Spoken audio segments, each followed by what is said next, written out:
Good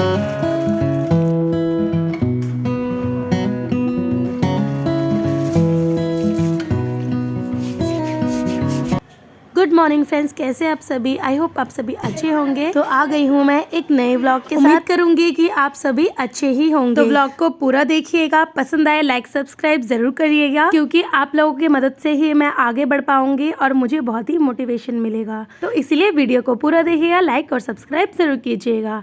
तो आजकल मेरा रूटीन थोड़ा हो चुका है खराब। सर्दियों की वजह से ना मुझे बहुत आलस आ रहा है और मैं आज उठी हूँ बहुत ज़्यादा लेट। आज ना मैं उठी थी 7 बजे उठकर पहले मैंने बच्चों को लंच वगैरह बना के स्कूल भेज दिया। उसके बाद मंदिर के कमरे में झाड़ू पोछा वगैरह लगाया और हस्बैंड को भी ऑफिस भेज दिया। फिर मैं आई छत पर मशीन लगाने के लिए।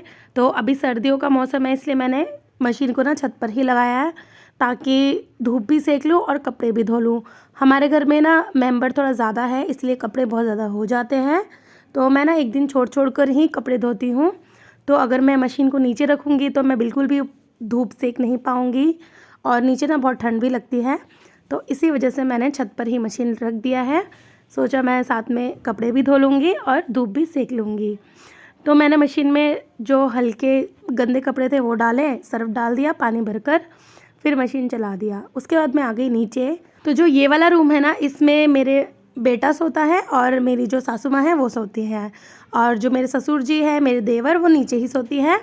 और पहले तो मेरी दादी सास भी थी, वो अभी नहीं है इस दुनिया में। तो अभी ना घर बहुत ज़्यादा खाली खाली हो गया है। पहले हम 8 मेंबर थे, अब 7 बचे हैं। तो बस यही है। तो मैं आ गई हूँ रूम में। इस रूम में मैंने जो कम्बल वगैरह थे अच्छे से तय लगा के रख दिया है कुर्सी के ऊपर। कुर्सी के ऊपर मैं इसलिए रखती हूँ ताकि बेड खाली रहे, बेड में बिस्तर ना रहे। उसके बाद चादर झाड़ कर चादर बिछाया। फिर मैं आ गई ऊपर। ये वाला बैग ना मुझे धोना है, आज मेरे बेटे की छुट्टी है, इसलिए सोचा बैग को धो दूंगी। बेटी का भी बैग धोना था, पर वो पिकनिक जा रखी है, इसलिए उसका बैग नहीं धुलेगा, उसके बैग में कल धो लूँगी। तो जब मैं ऊपर आई, आकर देखा मैंने एक राउंड घूम चुका था मशीन का। तो कपड़े मैंने निकाले और ड्रायर में डाल दिए। ड्रायर से पहले सर्फ का पानी निकालूंगी। तो जब तक वो ड्रायर हो रहा है, पानी भर रहा है, तब तक मैं जा रही हूँ नीचे। तो अब मैं आ गई हूँ अपने रूम में। तो रूम में जो थोड़ा बहुत चीज़ें इधर उधर फैली हुई है, इनको मैंने अपनी अपनी जगह पर रख दिया है। हीटर भी सुबह चलाया था, इसको भी मैंने अपनी जगह पर रख दिया। चादर झाड़ कर चादर बिछा दिया और उसके बाद कंबल को भी अच्छे से बिछा कर फिर आ गई मैं दूसरे रूम में। आकर मैंने झाड़ू लगाया। तो इसी तरीके से एक एक रूम कर झाड़ू लगा ले रही हूँ। तो इसलिए मैंने ऊपर मशीन लगा दिया था कि कपड़े भी धुल जाएंगे, साथ में मैं घर का काम भी कर लूँगी। और अब बज चुके हैं सुबह के 10। आज मेरा बहुत ही ज़्यादा लेट हो गया है काम करने में, इसलिए ना सुबह जल्दी उठो तो ही ज़्यादा अच्छा होता है। जल्दी उठकर जल्दी काम वगैरह निपटा लो, वही सही है। पर हम लोग ये है जो कभी कभी आलस कर देते हैं और लेट उठते हैं। तो कोई नहीं, मैं अपना रूटीन को ठीक करने की कोशिश करूँगी कल से। तो सारे रूम में ही झाड़ू लगाया और कूड़ा डाल कर आ गई मैं ऊपर। ऊपर आकर मैंने ड्रायर से कपड़े निकाले, उसके बाद डाल दिया है पानी में। ये जो बड़ा वाला वो है ना ड्रम, इसमें कपड़े खंगालने में अच्छा रहता है, फटाफट से कपड़े खंगल जाते हैं और पानी भी बहुत ज़्यादा आ जाता है इसमें। तो इसलिए पहले मैं इसमें खंगालती हूँ, फिर उसके बाद दूसरे टब में फिर कपड़े खंगाल कर एक बार और ड्रायर कर दूँगी। तो इसी तरह मैं कपड़े धोती हूँ। पहले मैं सर्फ़ का पानी ड्रायर में निकाल देती हूँ। जब सारा सर्फ़ का पानी निकल जाता है, फिर दोबारा से कपड़े को खंगाल कर दोबारा से ड्राई कर लेती हूँ। तो ये तरीका मुझे बेस्ट लगता है कपड़े धोने के लिए। आप कैसे कपड़े धोते हैं कमेंट बॉक्स में ज़रूर बताइएगा। छत में मैं मशीन लगाती हूँ ना, तो मुझे बहुत ज़्यादा बेनिफिट हो जाता है। क्या होता है कि कपड़े भी धोते रहो, सुखाते रहो, इस तरीके से जल्दी से कपड़े धुल जाते हैं। तो बस ऐसे ही मैंने सारे कपड़े धो लिए और सारे कपड़े मैंने सुखा लिए। उसके बाद मैंने लास्ट में बैग जो था इसको भिगो दिया था। भिगोकर इसमें डाला थोड़ा सा सर्फ और इसको भी अच्छे से ब्रश से रगड़ दिया। उसके बाद अच्छे से मैंने इसमें पाइप से पानी डाला और 2 से 3 बार खंगाल दिया। तो फाइनली सारा मेरा कपड़ा भी धुल चुका है और जो ये बैग है ये भी मैंने अच्छे से धो लिया। तो लास्ट ये जुराब बचे थे, इनको भी सुखा दूंगी और बैग को भी सुखा दूंगी। ये सारा काम करके उसके बाद लास्ट में मैं मशीन को भी अच्छे से धो देती हूँ साफ़ पानी से। उसके बाद ना मशीन के अंदर ही सारा सामान रख देती हूँ छत पर, पाइप, सर्फ और ये नील, ब्रश, मग्गा, ये सारी चीज़ें। पाइप को मैं यूँ ही छोड़ देती हूँ ताकि मशीन का जितना भी पानी है सारा निकल जाए। उसके बाद मैंने मशीन को रख दिया है साइड में। इसको अच्छे से पहले प्लास्टिक से ढक देती हूँ और इसके ऊपर एक दूसरे कपड़े से, ताकि बारिश वारिश आए तो मशीन ख़राब ना हो। तो जिस दिन मैं कपड़े धोती हूँ ना, उस दिन मैं पूरे छत को भी अच्छे से साफ़ कर देती हूँ।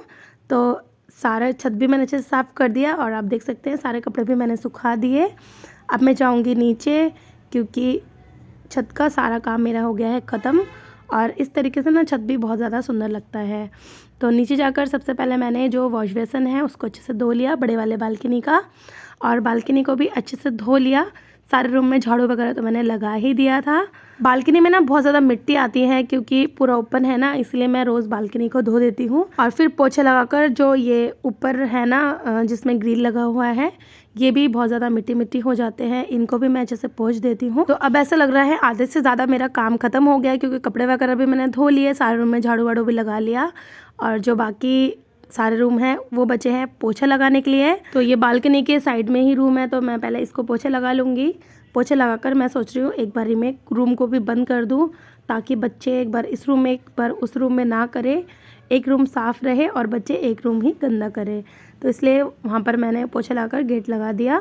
फिर आगे मैं अपने छोटे वाले बालकनी में, यहाँ पर आके मैंने इसका भी वॉश बेसिन धोया, बालकनी में पोछा लगाया, साथ ही में मैंने रूम में भी पोछा लगा लिया। तो इसी तरीके से मैंने इस रूम को भी पोछा लगाकर रूम को कर दिया है बंद। तो आप देख सकते हैं रूम भी हो गया है एकदम नीट एंड क्लीन। सुबह सुबह जो सारा रूम में झाड़ू पोछा लगाते हैं ना, डस्टिंग वगैरह कर कर रूम को एकदम चमका देते हैं, तो अलग ही सुकून मिलता है। अब बचा था बाहर वाला एरिया पोछा लगाने को, तो यहाँ पर भी मैं आ गई हूँ। यहाँ पर भी मैंने धीरे धीरे कर कर सारा पोछा लगा लिया है।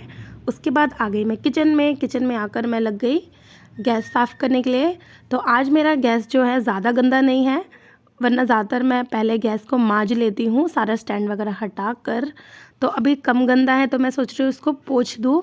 तो इसलिए कपड़े से मैं पहले इस तरीके से पोंछ दूँगी, गीले कपड़े से। उसके बाद फिर कपड़े को अच्छे से धो लूँगी, फिर दोबारा से एक बार पोंछूँगी, और लास्ट में इसको पोंछ दूँगी सूखे कपड़े से। तो इसी तरह मैंने गैस, टाइल, स्लैब सभी को मांज दिया, स्टैंड वगैरह लगा दिया अच्छे से, और फिर मैं लग गई बर्तन धोने। तो इतना काम करते करते मुझे बज गए थे 12:30। तो मैं लग गई सारे बर्तन वगैरह धोने में। उसके बाद मम्मी आ गई किचन में रोटी बनाने। सुबह ना मैंने आज राजमा बनाया था, तो इसलिए दोपहर को सिर्फ रोटी ही बनेगी और बनेगा ज़ीरा राइस। तो मम्मी बना रही है यहाँ पर रोटी, और यहाँ पर ना कल का दाल भी बचा हुआ है, और कल का ना पेठा, हाँ पेठे की सब्ज़ी बची हुई है, तो उसी से हम खा लेंगे। तो मम्मी रोटी बनाकर चली गई, और मैंने पूरा गैस वगैरह दोबारा से साफ़ कर दिया है, क्योंकि रोटी बनाया था तो किचन में थोड़ा आटा वगैरह गिर गया था। उसके बाद पोछा लगा लिया। पोछा लगाने के बाद मैं गई नहाने। वैसे ज़्यादातर मैं सुबह ही नहा लेती हूँ, पर आज आलस के चक्कर में लेट हो गई, तो अभी जा रही हूँ मैं नहाने। तो आ गई हूँ मैं नहाकर। आकर मैं फटाफट से हीटर चला दिया मैंने, क्योंकि आज धूप नहीं निकली थी और बहुत देर से मैं पानी का भी काम कर रही थी। तो सोचा पहले हीटर में अच्छे से पैर और हाथ गर्म कर लूँ, उसके बाद क्रीम वगैरह लगाकर मैंने जुराब पहन लिया। अभी सर्दियों का टाइम है ना, तो एड़ियाँ बहुत ज़्यादा फटने लगती है, तो इसलिए मैं ना क्रीम लगाकर उसके बाद जुराब पहन लेती हूँ। तो अभी मेरे एड़ियाँ थोड़ा ठीक है, कम फट रहे हैं।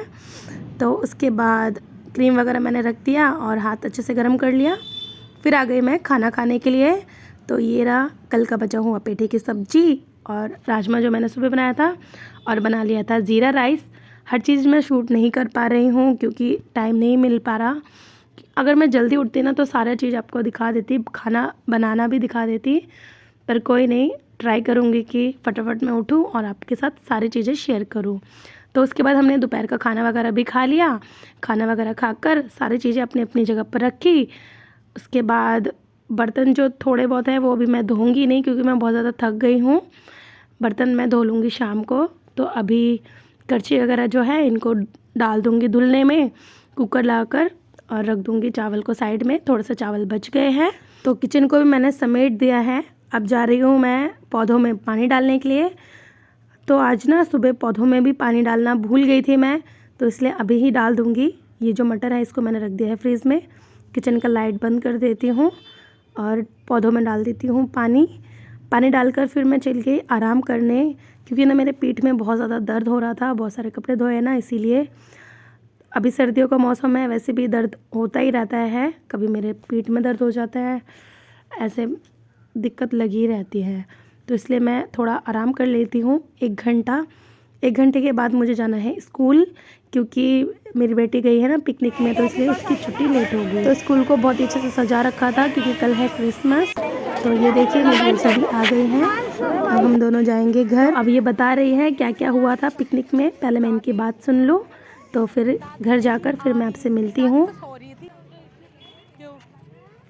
तो अब ये जो व्लॉग है ये है रात का। तो आज रात को मैंने बनाया था पत्ता गोभी और चावल दाल, क्योंकि दोपहर को हमने बासी खाना खाया था, इसलिए अभी मैं सोच रही थी फ्रेश खाना बना लूँ। तो इसलिए मैंने बनाया था दाल चावल पत्ता गोभी और आलू का भरता, और उसके साथ मैंने बनाई थी रोटी, क्योंकि रात को पापा चावल नहीं खाते और मम्मी भी चावल नहीं खाती, रोटी ही खाती हैं।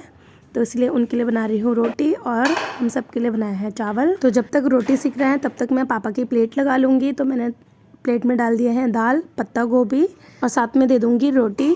पापा नीचे ही खाते हैं, ऊपर नहीं आ पाते, तो इसलिए पापा को खाना नीचे ही देकर आऊँगी। और यहाँ पर मैं पापा के लिए पानी गर्म कर ले रही हूँ। पानी हल्का गुनगुना कर फिर दूँगी, क्योंकि अभी थोड़ा मौसम ठंडा हो गया है, इसलिए रात को वो पानी गर्म ही पीते हैं। तो देखिए रोटी भी अच्छे से फूल गई है। रोटी अच्छे से मैंने बना लिया। इसमें थोड़ा सा घी लगा दूँगी। तो अभी ना मैं घी फ्रिज में रख देती हूँ, इसलिए घी पूरा जम जाता है, रोटी में लगाने में थोड़ी दिक्कत हो जाती है। सोच रही हूँ घी को ना बाहर ही रख दूँ, अभी तो सर्दियों का मौसम है इसीलिए। तो जा रही हूँ मैं पापा को पहले खाना देने। तो यहाँ पर अभी 1 रोटी देकर आ रही हूँ, क्योंकि एक साथ 2 रोटी दूंगी ना तो 1 रोटी खाते खाते दूसरी रोटी हो जाएगी ठंडी, इसलिए 1-1 रोटी ही देती हूँ। उसके बाद टेबल को मैंने अपने रूम में लगाया और सारी चीज़ें समेट लिया है, और गैस को अच्छे से साफ़ कर लूँगी और स्लैब भी साफ़ कर लूँगी। ये सारी चीज़ें साफ़ कर ही जाऊँगी मैं खाना खाने के लिए। तो हम लोगों ने मिलकर फिर खाना वाना खा लिया रात को। उसके बाद फिर जो बर्तन थे थोड़े बहुत वो धो लिए। मैं ना रात को बर्तन धोकर ही सोती हूँ, क्योंकि रात को बर्तन धोकर ही सोना चाहिए। अगर आप भी नहीं धोते तो रात को ज़रूर से बर्तन धोकर सोइए, क्योंकि इनसे ना घर में पॉजिटिव वाइब आती है। और जब हम सुबह उठकर एकदम साफ़ किचन देखते हैं ना, हमें एकदम खुशी सी होती है, अंदर से अच्छा लगता है। अगर आप सुबह उठकर किचन में झूठे बर्तन देखेंगे आपको चिड़चिड़ापन रहेगा। तो इसीलिए आप रात को बर्तन ज़रूर से धोकर सोइएगा। तो सारे बर्तन मैंने मांज लिए, स्लैब वगैरह अच्छे से धो लिया और सारे बर्तन भी मैंने धो लिए। धोकर मैंने बर्तनों को रख दिया टोकरी में, सुबह तक बर्तन एकदम सूख जाएंगे। तो बर्तन धोकर ना मैं सिंक को भी अच्छे से साफ़ कर लूँगी और इस टोकरी को सिंक में ही रख दूँगी, ताकि सारा पानी सिंक की तरफ से चला जाए। उसके बाद मैंने लगा लिया है यहाँ पर बिस्तर, और मेरे बेटे के फेस में थोड़ा प्रॉब्लम हो रहा है, तो उसको मैं फेस पर लगा रही थी दवाई। और यहाँ पर मेरी बेटी लेटी हुई है, और अब मैं भी बहुत ज़्यादा थक गई हूँ, तो मैं भी आ गई हूँ कपड़े चेंज कर आके मैं कंघी कर लेती हूँ। रात को ना मैं कंघी कर ही सोती हूँ, क्योंकि फिर मुझे बहुत अच्छा लगता है। उसके बाद मैंने मुँह भी धो लिया, मुँह धोकर पोंछकर फिर मुंह में भी क्रीम वगैरह लगा लेती हूँ। आप भी रात को इस तरीके से सोएंगे, आपको बहुत अच्छी नींद आएगी। तो बस ये था आज का छोटा सा व्लॉग। अब मिलते हैं नेक्स्ट व्लॉग में। तो दोबारा से कह रही हूँ, अच्छी लगी हो तो व्लॉग लाइक सब्सक्राइब ज़रूर कीजिएगा। चलिए फिर मिलते हैं एक और नए व्लॉग के साथ, तब तक के लिए बाय बाय, टेक केयर।